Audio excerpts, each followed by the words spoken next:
Tucker Carlson. I took a 23andMe test.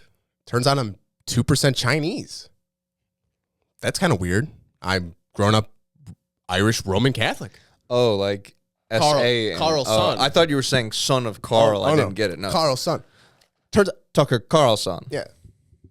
That's weird. I've always been raised American, Irish, Roman Catholic.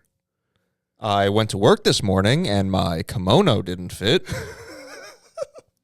What is going on? Am I putting on weight? Is it the seed oils? Is it the seed oils?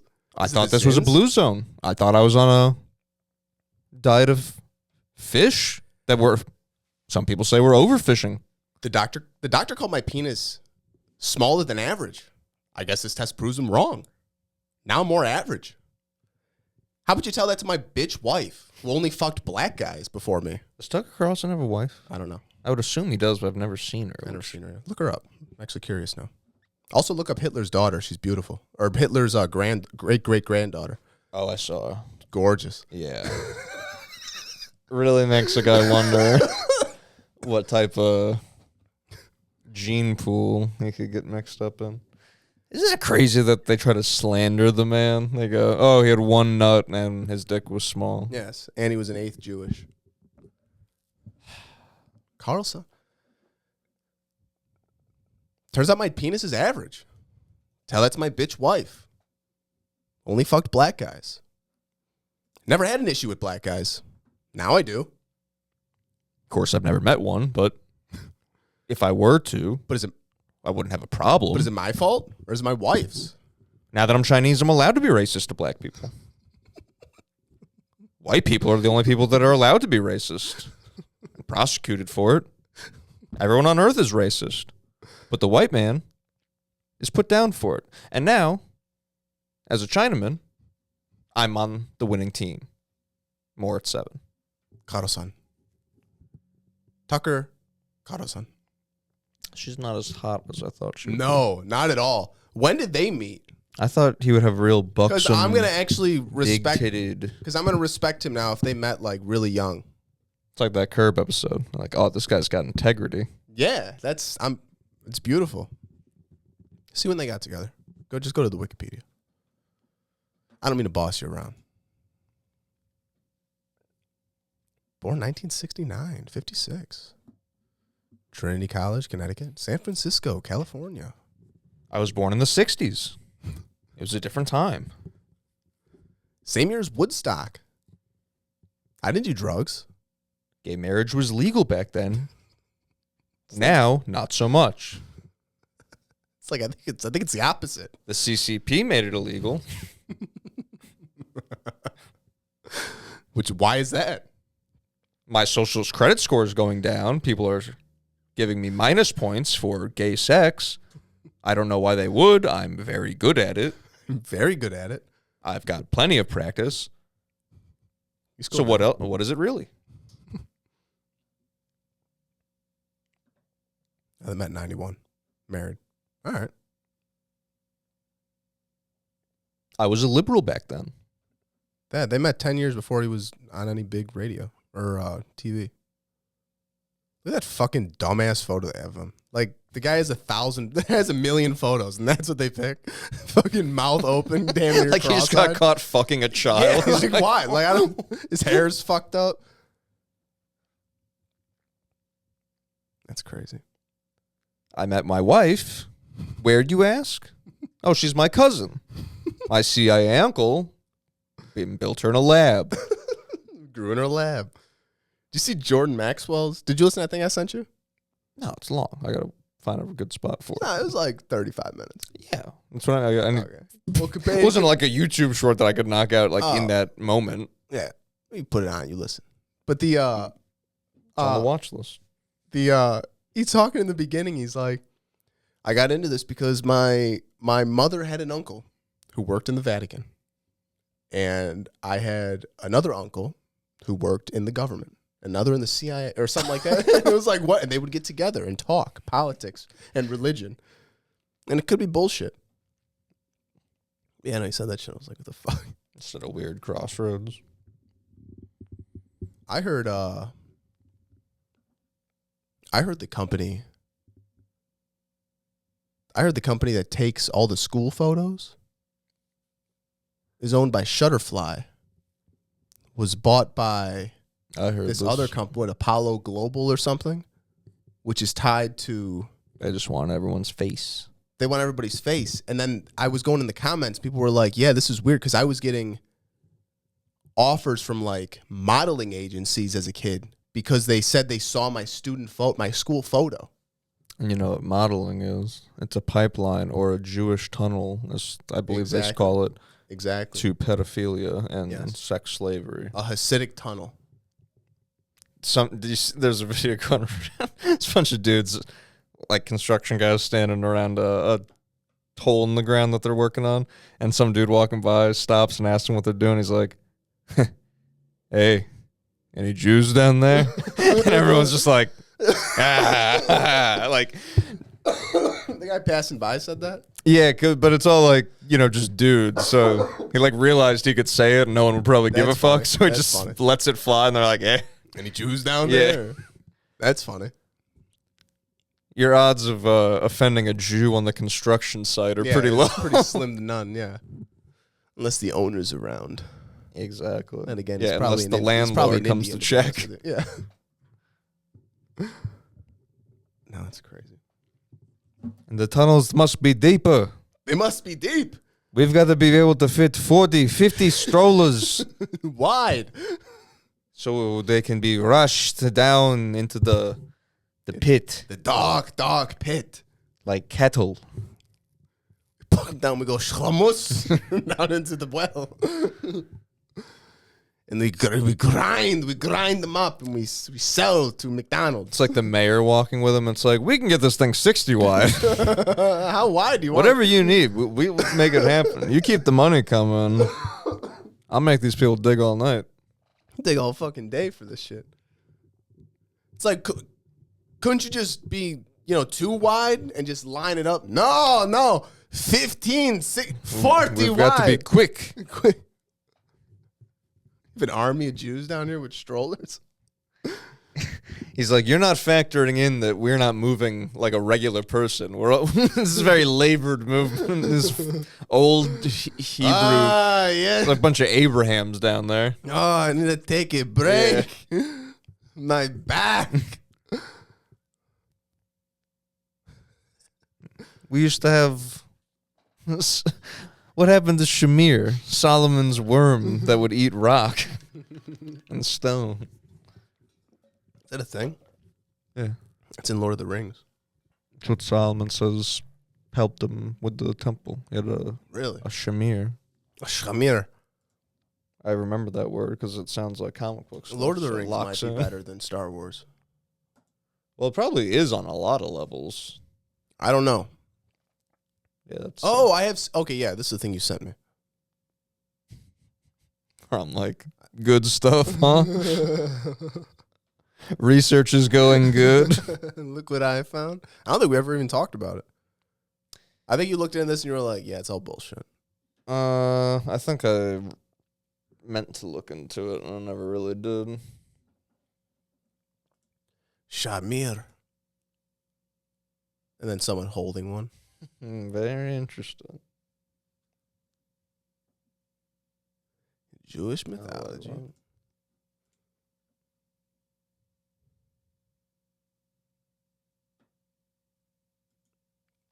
Some dude commented on our Instagram video. He was like, they're not Jewish. It's not Jewish people. It's Satanism. If they tell you what they're doing, they're not in trouble. It's Satanism. I commented back. I was like, a lot of dumb fucks in these comments. You're on the right track. A lot of dumb fucks. Sipping the Kool-Aid. Solomon Shamir. Solomon didn't know what it was, so he had people go and look for it. And they turned up a grain of shamir the size of a barley corn, which I assume is quite small. Wow. First appearance on the pod. 168 episodes. No.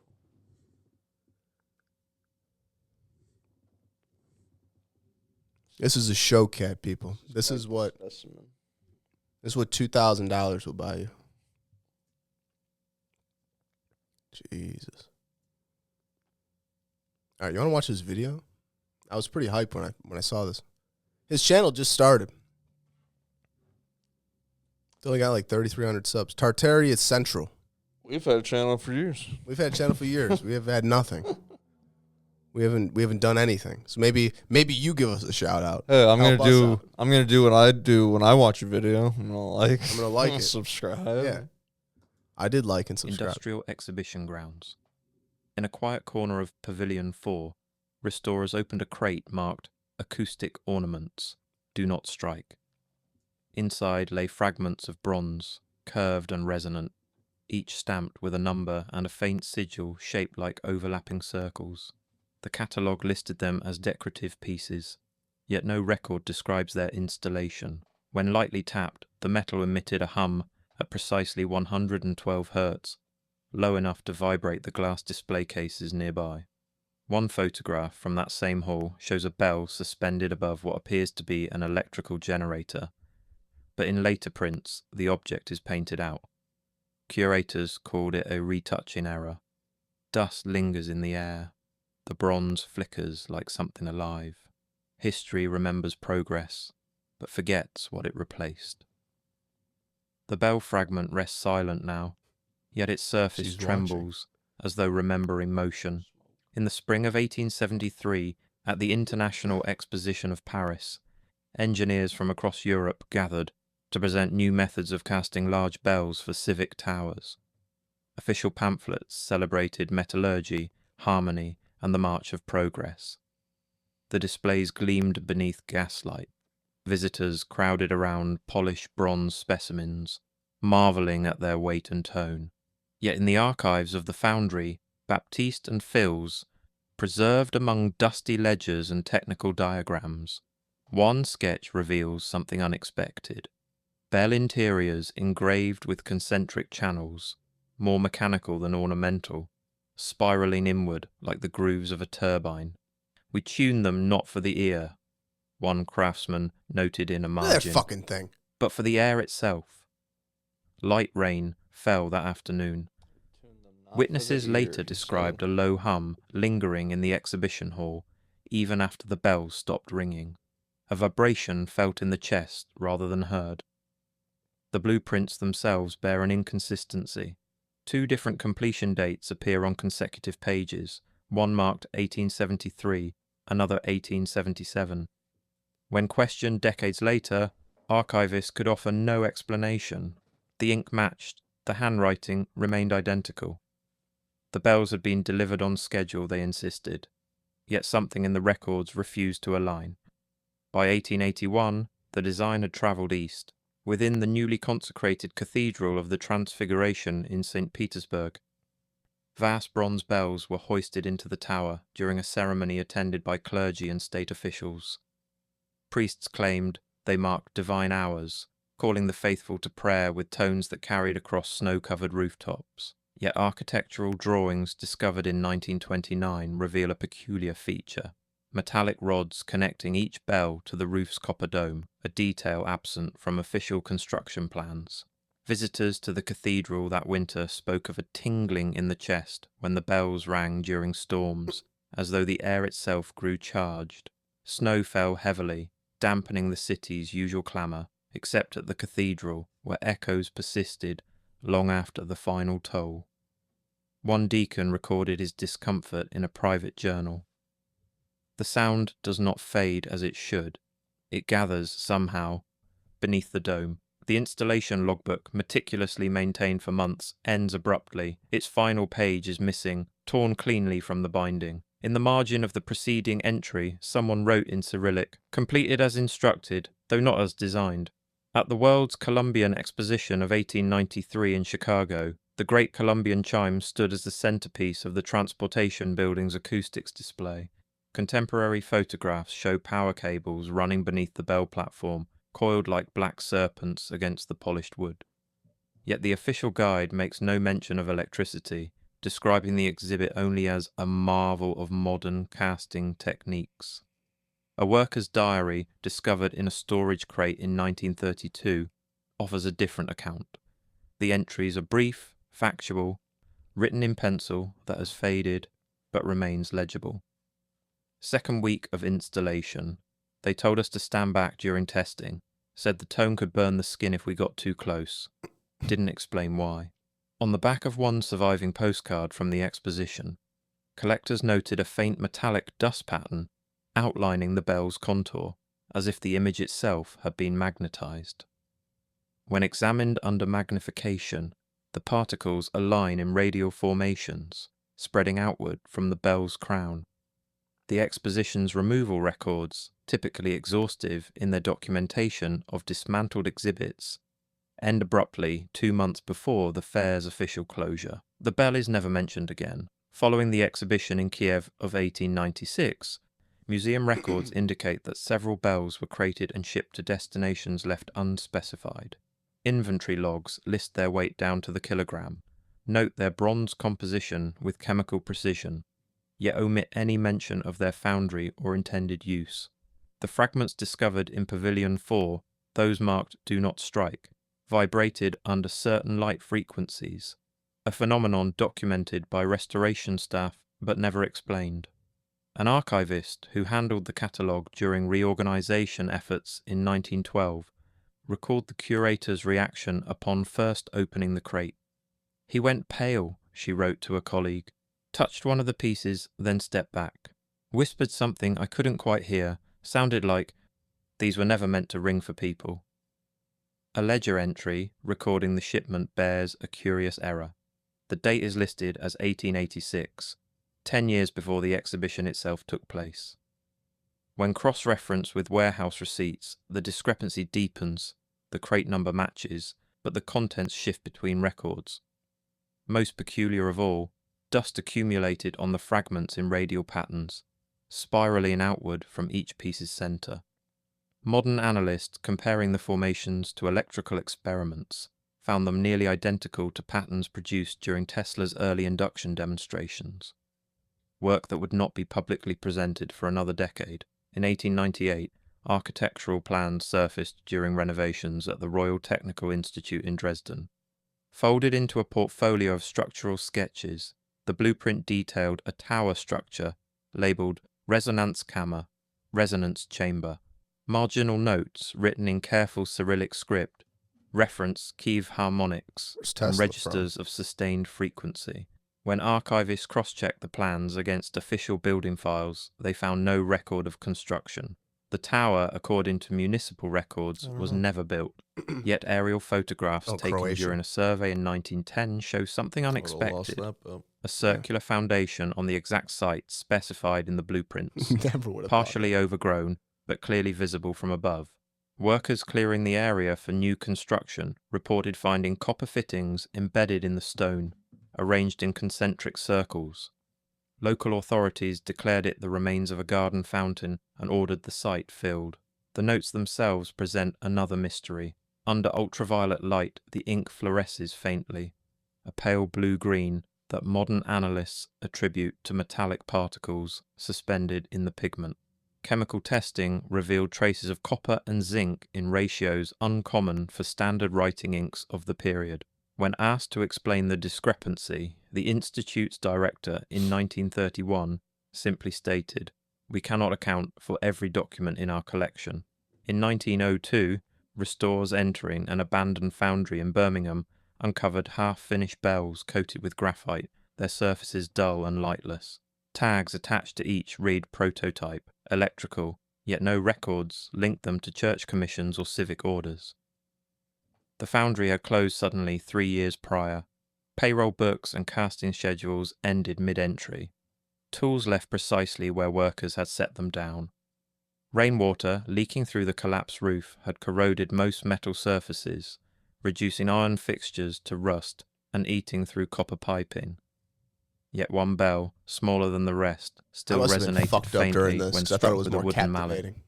The tone was low, sustained, unnatural in its persistence.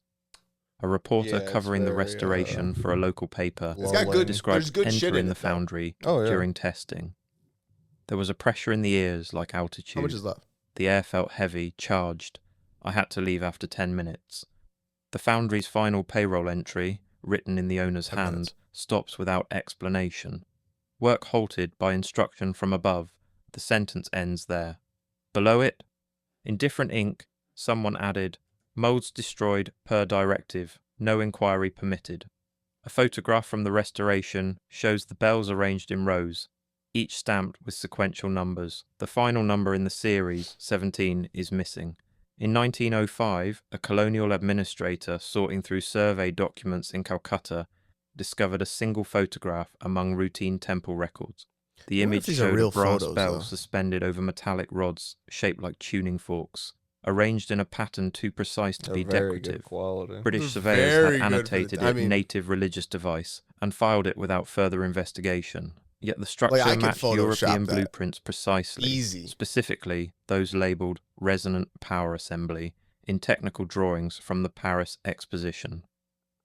A note in the margin, written in English, read replica built from exhibition design, It's kind of always 1896, the thing with local YouTube foundry, videos where it's commissioned like by visiting engineer. people The are more humidity likely to of watch a Calcutta video had than to warped the read shit, photograph, but creasing it along vertical lines see and if, like, fading the emotion. But when examined obviously, under like, why would infrared someone make scanning this up? But equipment, also, like, what's decades the later, The faint source. traces appeared like that what had is been any of this invisible to based the on? naked Well, I guess eye. he has the Electrical cables running behind the altar, documents he's talking about. connecting the bell apparatus to I something assume, beneath the the- floor. The temple itself had been The demolished pictures in could be whatever the fuck, I 1923 guess. Half the shit could during be urban AI. expansion. No detailed records of its interior survived. A priest who had served there in his youth, interviewed in 1947, recalled the bell. It rang without being struck. During certain hours of the day, always the same tone.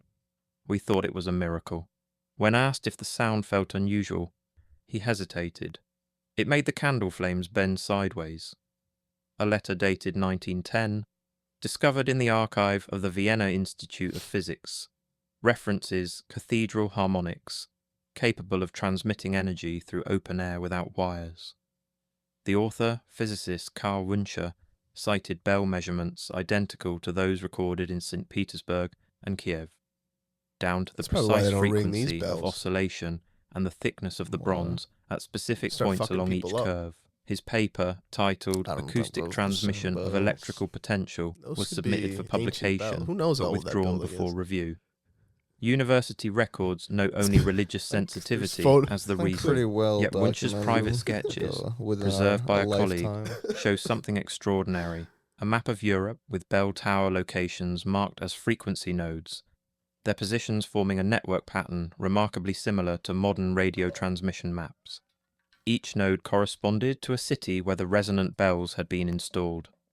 Lines connecting them followed ancient pilgrimage routes with uncanny accuracy. In one corner of the sketch, Wünscher wrote, "If the interval is maintained, the field persists indefinitely. Sound becomes structure." The sketches themselves exhibit an odd property. When touched, the paper vibrates faintly under candlelight, though whether this is due to air currents or something embedded in the material remains unclear. Laboratory tests conducted in 1968 detected trace ferromagnetic particles throughout the document, suggesting exposure to strong magnetic fields during or shortly after its creation. Sounds like a real Wünsch's photo. official biography omits any mention of acoustic research. In 1914, cartographers working for the Lisbon Observatory drafted a magnetic atlas of Europe, documenting variations in terrestrial magnetism across major cities. The chart showed subtle fluctuations, measured with precision instruments and verified through multiple readings. When overlaid with historical maps showing bell tower locations, the resonance lines converged at points corresponding to medieval pilgrimage routes. Paths walked by thousands over centuries, worn into the landscape itself. The official purpose of the atlas, studying earthquake frequencies and preparing for seismic monitoring networks. Yet annotations in the margins mentioned transmissions of unknown origin, detected at regular intervals during late evening hours. A note dated August 1914 added, "All data confiscated under wartime secrecy. Further study prohibited." That evening, fishermen on the Tagus River reported something unusual. The bells of San Vicente rang without apparent cause, their tone carrying across the water in waves. No one had entered the tower, the church was locked. Yet the sound persisted for nearly an hour, steady and rhythmic, before finally fading as fog rolled in from the Atlantic.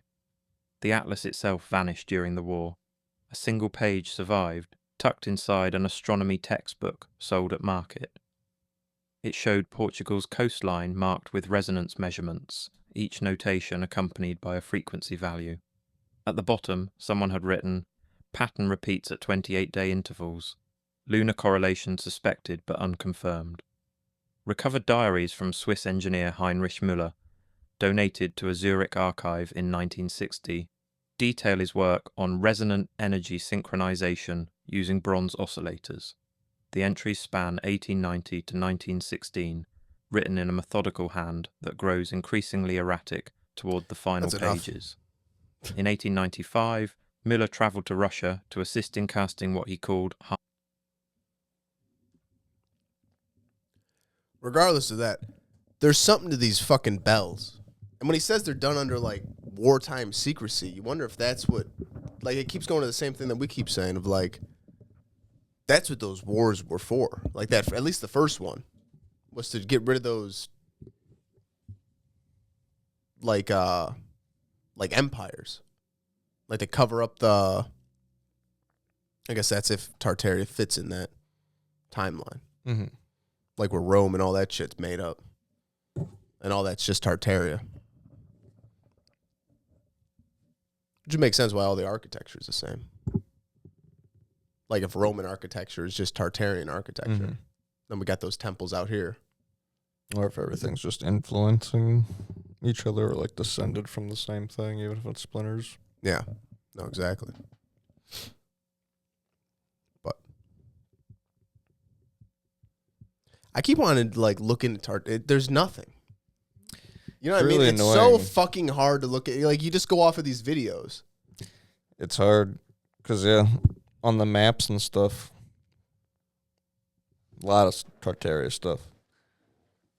And then that's what they always say is like, yeah, it was just a region on maps for other places. But then it's like, well, how that can't be it. If there's a Tartarian empire with Tartarian kings, there wouldn't be all this weird like Tartarian mentioning.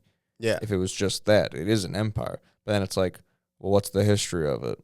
And you go, I don't fucking know. Like, there's nothing to look into. Yeah. Like, I have all these documents and shit that are like related to, but it's like mentioning. It's not like. There's also that CIA document that, like the classic one of where they're talking about how we have to erase Tartarian history. It's like the communist Russia one. Remember that? I think so.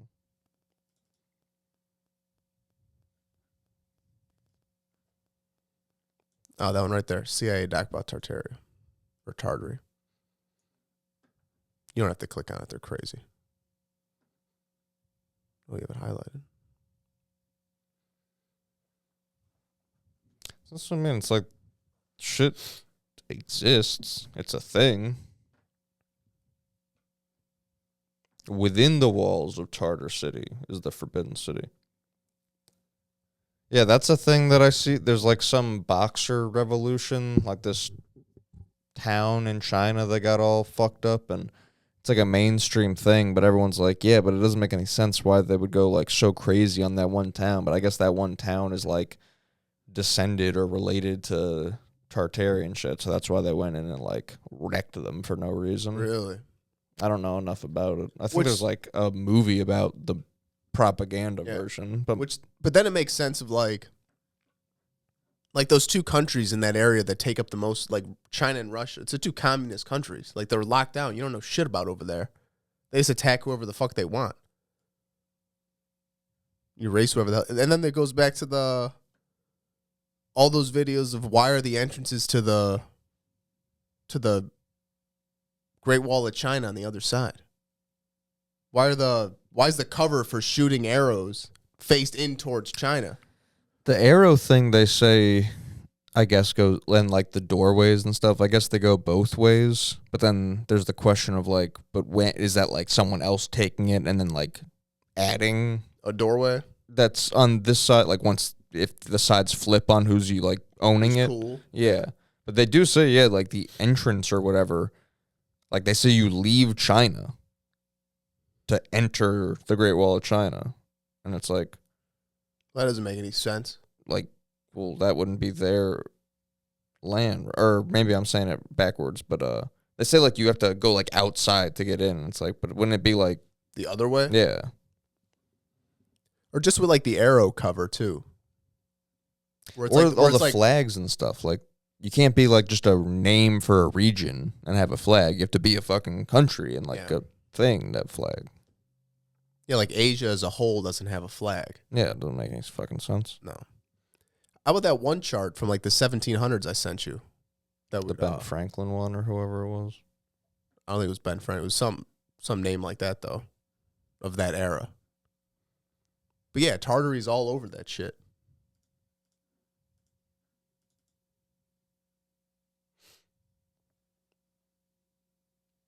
You did have a Ben Franklin timeline, Tartary. Oh, maybe that's what I'm thinking. I think you sent me that timeline thing of like who turns into who. That was Ben Franklin. This one. This is Ben Franklin? Benjamin Franklin. Oh, shit. That's crazy. A classic Mason. What a beautiful chart. And then it has like my guy on Twitter says, yeah, the Scythians into Tartary. Chinese.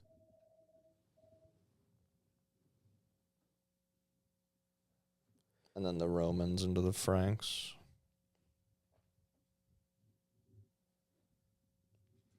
Yeah, because you wonder if... Because that would be a convenient way to rewrite history. If Rome took over this whole area. Mm-hmm.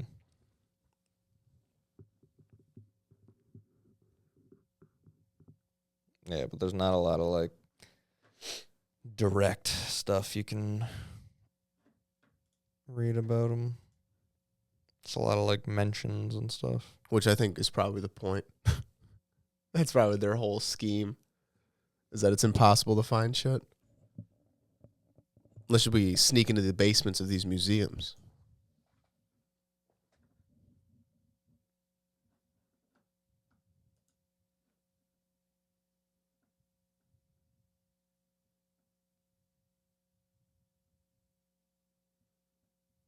What is this fine document? History of the two Tartar conquerors of China. That's what I mean, like, there's enough stuff out there of it where you're like, well, it's a fucking thing, man. Like, Tartar Wall JPEG. I don't know what this is from, though. But it's like you're going to admit everything except for the the one line.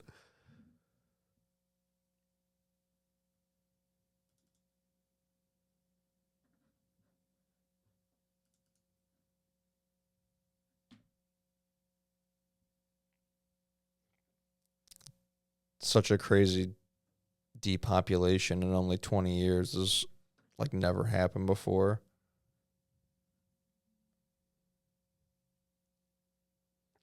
Because that's what you... Because if it is such a big empire, you do wonder what happened to all the people. And why isn't there like residual knowledge that kind of carried over?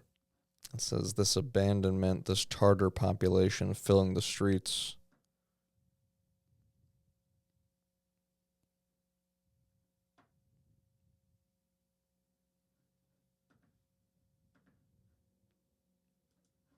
I guess that's what they say because it says they erased at like the turn of the century, like 1800s. Mm-hmm. And then we go right into the Industrial Revolution. So it's like, all right, get all these people in factories, get them working. You forget about where you come from real quick. Or you spark a war up and it's like, no, yeah, it was destroyed. Just don't talk about it anymore. I feel like they could have That just picture's done great, by the way. this. Can you fucking imagine if just the buildings underneath were that? There's a lot of those pictures out there. There's like some real ones that aren't like that, and then the AI ones like this. It's incredible.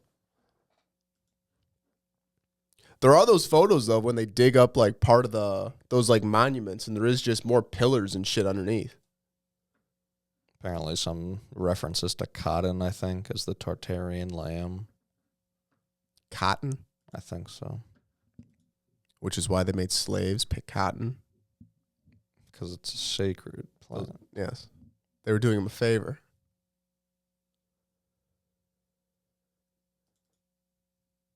Remember this Universe Inside You video? Yeah. That's apparently a Tartarian lady. This was the one who was in the fluid, right? In that like pink goo. Or is this a different one? This might be a different I one. think a different one, but that's who I was thinking of. It was like a same situation, it seemed like. Oh, a griffin. That's, I think, what the connection was. Yeah. Did a griffin tattoo. In Siberia. Let's see.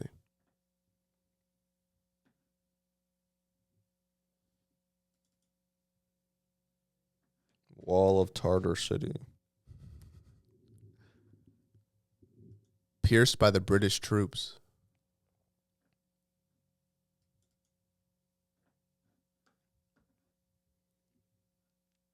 So, yeah, I mean, like, these things pop up. Because you're not going to erase everything. Some shit's going to slip through.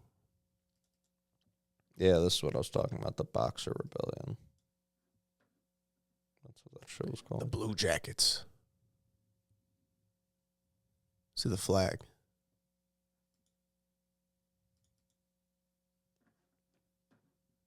I think the owl, I think this one's their war flag and this one's their regular one, or maybe vice versa.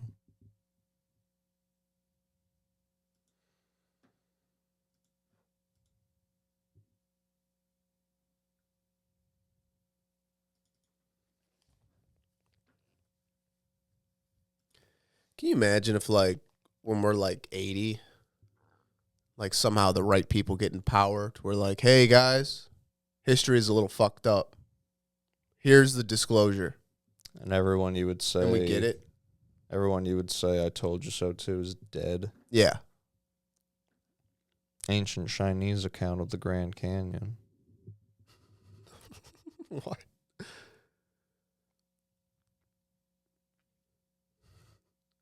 Ten suns in the sky, obviously. 7 suns. 7 planets.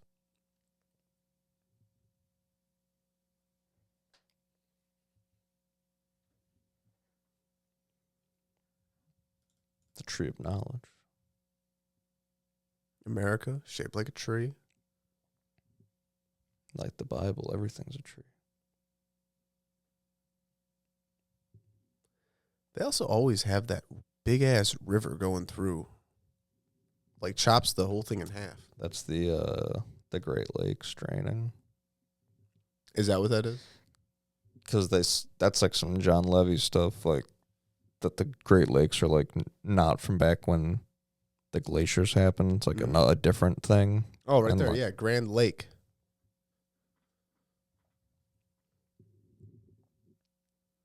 I think that's why California looks like an island back on those maps. It's because that's like That's one the of the route it took. draining. Yeah. But what's it from? Oh, remember? It's not a glacier though. Like I said, that one I think they just I think they connected that to like they're not on the maps till this time, and then like the mud flood, quote unquote, and then the reset happens. So they're saying like something happened to where there wasn't this fucking water. Now there is this water. Shit floods, and there's a potential reset.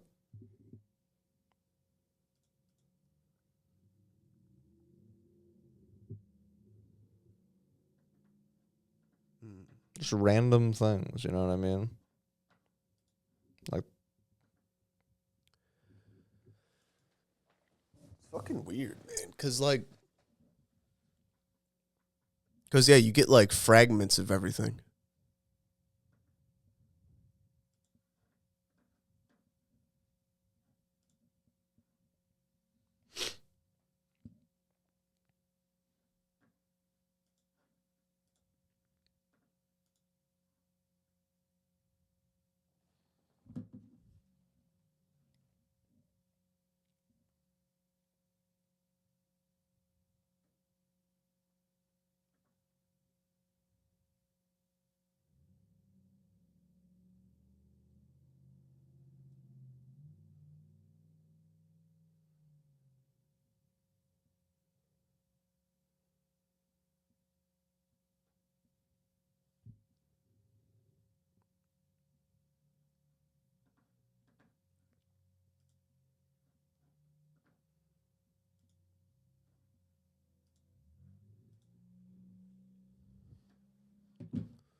What a good cat.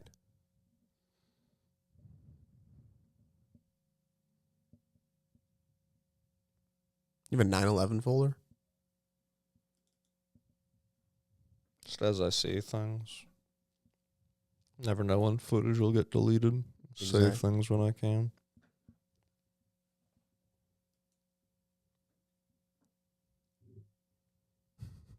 What a folder for someone to find. Someone at work told me, they were like, yeah, I saw you liked. Yeah, they were like, yeah, you don't like much on Instagram, but I saw you liked this one thing. I go, how'd you see that? They were like, on Instagram, there's a thing you can click a button. It says, it just shows all your friends' likes, and you can like scroll through what shorts your friends like. And they were What the like, fuck were they doing that for? it's just a button on Instagram. Why would they go and look at your likes? They're not looking at mine specifically, looking at all their friends. Like, see what all your friends are liking. It's like where shorts are. If you go over to the next page, it's like, oh, here's what all your friends are liking. It gives a shit. I mean, you could see. It's kind of cool. You see what everybody's about. See what everybody's algorithm's about. But all of mine are horrific shit like this. Yeah, So that would be devastating for me. yeah, that's what I mean. So now I'm like, oh damn. So people get to see it, because I use my likes folder as not like likes. It's more of like it's a save. It's like an archive. Mhm. So whenever I like something, it's like, oh, I'm gonna go back to that and show somebody. It's just horrific shit.